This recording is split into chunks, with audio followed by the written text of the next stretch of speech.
আমাদেরকে মাহে রমাদানে সুস্থ শরীরে সওম রাখার তৌফিক দান করেছেন, আলহামদুলিল্লাহ। রমাদান মাস কি কারণে মহিমান্বিত? রমাদান মাসে এমন কি হয়েছে যেই কারণে রমাদান মাসকে আমরা সম্মান করি, সওম রাখি এবং রমাদান মাসকে কেন্দ্র করে আমরা বিভিন্ন নেক আমল করে থাকি? এর বিশেষ ঘটনাটা কি, বিশেষত্ব কি? আল্লাহ পাক এর উত্তর দিয়েছেন সূরাতুল বাকারা এর 185 নম্বর আয়াতে।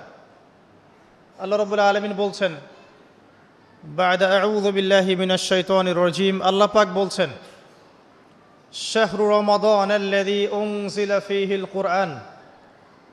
রমাদান সেই মাস যেই মাসে কুরআনুল কারীম নাজিল করা হয়েছে। কি নাজিল করা হয়েছে? রমাদান সেই মাস যেই মাসে কুরআনুল কারীম নাজিল করা হয়েছে। হুদাল লিন্নাস, পুরো মানব জাতির জন্য হেদায়েত স্বরূপ।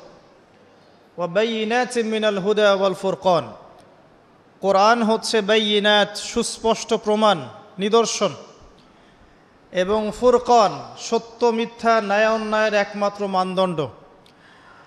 সত্য মিথ্যা, হক বাতিল, ন্যায় অন্যায় এর মানদণ্ড কি মানুষের জ্ঞান নাকি আল্লাহর ওহী? আল্লাহ পাকের সর্বশেষ ওহীর নাম কি? তাওরাত, জাবুর, ইনজিল না কোরআন?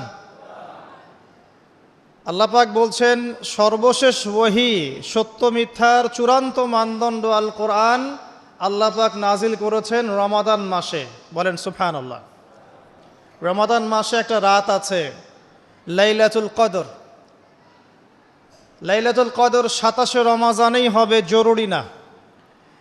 শেষ দশকের বিজোড় রাতগুলোর যে কোনো রাতে লাইলাতুল কদর হতে পারে।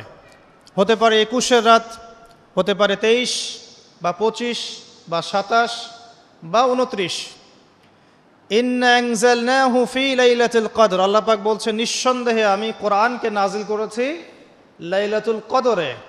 ওয়ামা আদরাকা মা লাইলাতুল কদর, হে নবী আপনি কি জানেন লাইলাতুল কদর কি জিনিস? লাইলাতুল কদরি খায়রুম মিন আলফি শাহর, এই রাতটা হচ্ছে হাজার মাসের চাইতে উত্তম। কোরআন নাজিল করার কারণে লাইলাতুল কদর হাজার মাসের চেয়ে উত্তম।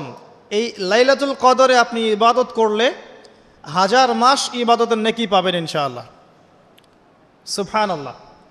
তানাজ্জালুল মালায়েকাতু ওয়ার রূহ, এই রাতে মালায়েকা নাজিল হন, অবতীর্ণ হন বা অবতরণ করেন এই পৃথিবীতে, এবং জিবরাইল আলাইহিস সালাম এই পৃথিবীতে আসেন, নেককার বান্দাদের জন্য দোয়া করতে থাকেন। সালামুন হিয়া হাত্তা মাতলাইল ফজর, সকাল পর্যন্ত এই রাতে শান্তি বিরাজ করে। এই রাতে জিবরাইল আলাইহিস সালাম ফেরেশতাদেরকে নিয়ে আসেন, প্রত্যেকটা কাজের ফয়সালা অর্থাৎ এক বছরের তাকদীর নতুন করে নবায়ন করা হয় লাইলাতুল কদরের রাতে।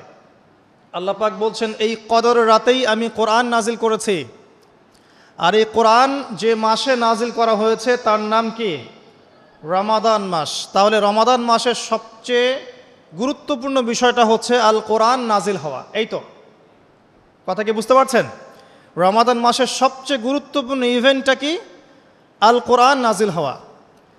যেই কোরআন নাজিল হওয়ার পরে আইয়ামে জাহেলিয়াতে আরবের যত নোংরা সংস্কৃতি ছিল সব কিছু ধুয়ে মুছে পরিষ্কার হয়ে গেছে, হয়নি? আইয়ামে জাহেলিয়াতে শিরিক ছিল, আইয়ামে জাহেলিয়াতে সুদ ছিল, সুদ। আইয়ামে জাহেলিয়াতে মাদক দ্রব্যের প্রচলন ছিল, নারীর অবমাননা ছিল, মেয়েদেরকে জীবন্ত কবর দেওয়া হতো, জেনা ছিল, ব্যভিচার ছিল, ধর্ষণ ছিল, মেয়েদের অধিকার ছিল না, দাস প্রথা ছিল, জুলুম ছিল, অন্যায়, মারামারি, কাটাকাটি, রাহাজানি, যুদ্ধ বিগ্রহ, এগুলো আইয়ামে জাহিলিয়াতে পূর্ণ ছিল। এইরকম একটা জাহেলি সমাজকে মাত্র 23 বছরের ব্যবধানে আল্লাহ রাব্বুল আলামিন পরিবর্তন করে দিলেন। সুবহানাল্লাহ। কে পরিবর্তন করলেন? মুহাম্মদুর রাসূলুল্লাহ সাল্লাল্লাহু আলাইহি ওয়াসাল্লাম। কিসের মাধ্যমে পরিবর্তন করলেন? আল্লাহর ওহী, কোরআন এবং সুন্নাহর মাধ্যমে। কত বছরের ব্যবধানে? মাত্র 23 বছর। মাত্র 23 বছর। 23 বছর পরের মক্কায় গিয়ে আপনি দেখবেন কোনো সুদ নাই, কোনো শিরক নাই, কোনো মাদক নাই, কোনো নারীর অবমাননা নাই, সেখানে মেয়েদেরকে আর ধর্ষণ করা হচ্ছে না, সেখানে আর মাদকদ্রব্য মানুষ খাচ্ছে না, সেখানে ভাই ভাই হয়ে গেছে সবাই, একে অপরের সাথে কোনো মারামারি কাটাকাটি ভেদাভেদ নাই, সবাই একটা উম্মাহ হয়ে গেছে। তো এই যে 23 বছরে একটা নোংরা সমাজকে আলোকিত সমাজে পরিণত করা হলো কিসের মাধ্যমে? আল কোরআনের মাধ্যমে। আর সেই কোরআন নাজিল করা হয়েছে রমাদান মাসে। তাহলে এই রমাদান মাসে আমাদের সবচেয়ে বড় দায়িত্বটা কি? কোরআন কেন্দ্রিক জীবন গড়া, তাই নয় কি? কোরআন কেন্দ্রিক জীবন গড়া, কোরআন পড়তে শেখা, কোরআন মানুষকে শেখানো, কোরআনের অর্থটা বোঝা, কোরআনকে নিয়ে গবেষণা করা, কোরআনের দাওয়াত মানুষকে দেয়া এবং কোরআনের যে বিধান এটা বাস্তবায়নের চেষ্টা করা। এই তো কোরআন কেন্দ্রিক কাজ, তো এগুলোই। নবী সাল্লাল্লাহু আলাইহি ওয়াসাল্লাম এবং সাহাবায়ে কেরাম 23 বছর ধরে এই কাজগুলো করেছিলেন বলেই আইএমএ জাহেলিয়াত একটা আলোকিত সমাজে পরিণত হয়েছে। আমার কথা কি বুঝতে পারছেন?